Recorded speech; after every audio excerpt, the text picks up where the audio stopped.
আপনারা তখন তো এই সমালোচনাগুলি করেননি যখন স্বৈরাচার সরকার ছিল, যখন দেশের হাজার কোটি টাকা লুটপাট হচ্ছে, যখন ন্যায় বিচার পাচ্ছে না মানুষ, তখন তো তারা কোনো গুঞ্জন গুজব তৈরি করেনি। সরকার একটি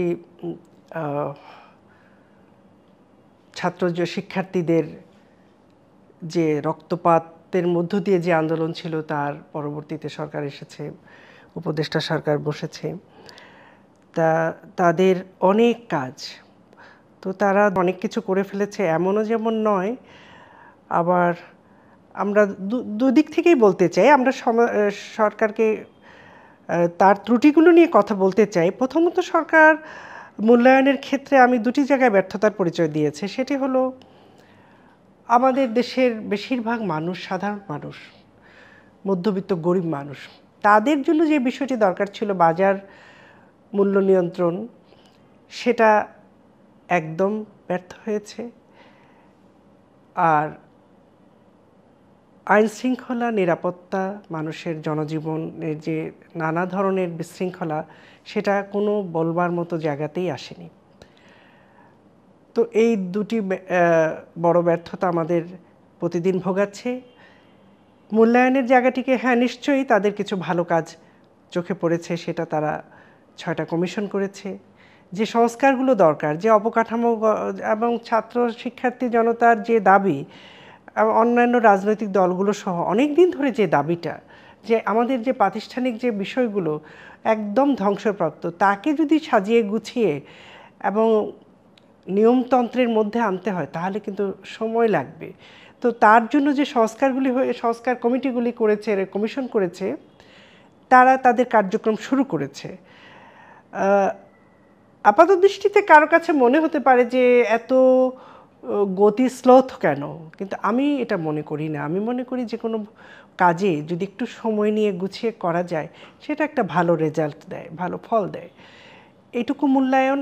আর হলো যে আমরা একটু সবাই মিলে আমাদের দেশটিকে ভালো রাখবার জন্য, ভালো কিছু করে দেশটি নিয়ে সামনের দিকে এগোবার জন্য আমরা সব পক্ষ, সর্বমহল, প্রাতিষ্ঠানিক, তারপরে সরকারি বেসরকারি সমস্ত কাঠামো, শিক্ষা প্রতিষ্ঠান, যা কিছু আছে আমাদের মনোযোগটা হওয়া উচিত আমরা বর্তমান সরকারকে সাহায্য করব।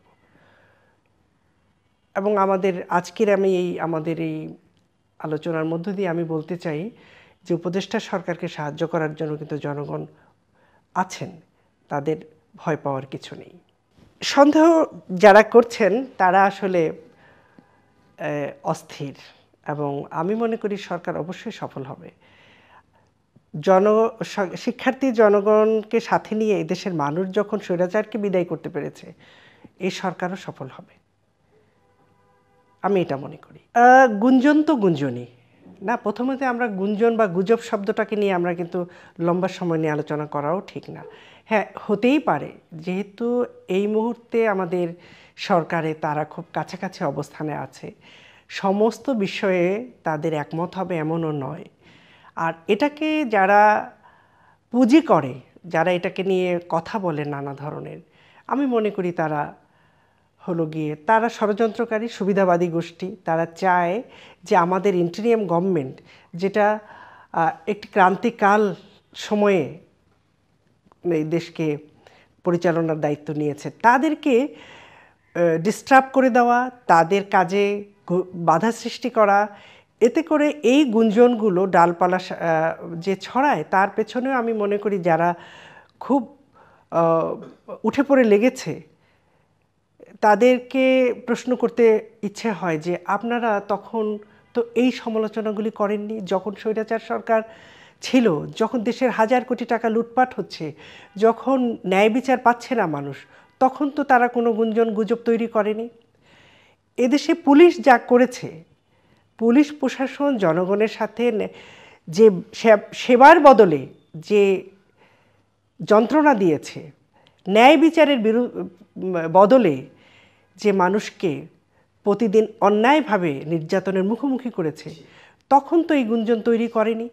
আজকে আমরা কেন এত গুঞ্জন তৈরি করি যে ওয়াকার সাহেবের দ্বন্দ্ব, ইউনূস সাহেবের দ্বন্দ্ব যদি হতেই পারে, আমরা এক পরিবারের সদস্যদের মধ্যেও সবাই সব বিষয়ে একমত হই না, কিন্তু তাই বলে কি পরিবার ভেঙে যায়? আমরা সেটাকেই কিন্তু পাশ কাটিয়ে আমরা আমাদের পজিটিভ বিষয়গুলো নিয়ে, ভালো বিষয়গুলো নিয়ে এগিয়ে যাই। তাই আমি মনে করি এই সন্দেহ একেবারেই আমাদের করা উচিত না। এটা হতেই পারে, এটা এখন মিডিয়ার যুগ, অনলাইনের যুগ, মানুষ কিন্তু তিলকে তাল করতে অভ্যস্ত। আমি মনে করি ডক্টর ইউনূস এবং ওয়াকারুজ্জামান, মেজর জেনারেল ওয়াকারুজ্জামান আমাদের সেনাপ্রধান, তাদের একটি চমৎকার বোঝাপড়াই আছে আমার কাছে এখন পর্যন্ত মনে হয়। সেই হিসেবে তারা এগোচ্ছে। সময়টা আরেকটু যাক, তখন আমরা হয়তো বুঝতে পারবো এই বিষয়টা। আমি এই গুঞ্জনকে আর গুজবকে একটুও আমলে নিতে রাজি নই। করছে তো, কারণ 15 বছরে তাদের তো তারা প্রাতিষ্ঠানিকভাবে অনেক জায়গায় তাদের গোড়াপত্তন করেছে। সেই জায়গাগুলো থেকে তো সকলে যায়নি, এবং তারা ভাবছে তাদের এত একটা মজা করার জায়গা, আমোদ করে যে লুটপাটটা করেছে, যে শাসনকে, ক্ষমতাকে ব্যবহার করেছে, হঠাৎ করে সেটা বন্ধ হয়ে গেল। সুতরাং তারা যদি পালিয়েও থাকে, সেখান থেকে কিন্তু তারা আবার তাদের সেই চেষ্টা চালাচ্ছে। অন্যায়ভাবে আয় করা টাকা তো তাদের কাছে কম নেই। আমরা কিন্তু এই জিনিসটি বলি, আমরা একটা কথার কথা যদিও বলি যে টাকা দেখলে কাঠের পুতুলও হা করে। হ্যাঁ, সেখানে আমরা তো সাধারণ মানুষ, এইখানে এই টাকা ছড়িয়ে যেটা রাষ্ট্রকে ঠকিয়ে, জনগণকে ঠকিয়ে অন্যায়ভাবে তারা আয় করেছে, সেই টাকা দিয়ে এখন কিছু মানুষকে দিয়ে করাচ্ছে। এগুলা একদম পরিষ্কার। এটাকে কোনোভাবেই হেলা করা উচিত না আমি মনে করি। স্বৈরাচার যদি পালিয়েও থাকে, তাদের কিছু বড় বড় মুখ নেতা পালিয়েছে, কিন্তু সকলে তো পালাতে পারেনি। তারা কিন্তু জায়গায় থেকে থেকে এগুলা করছে, এবং এরা রাষ্ট্রকে কতখানি ভালোবাসে, দেশকে কতখানি ভালোবাসে, সেটা আমার এই মুহূর্তের প্রশ্ন।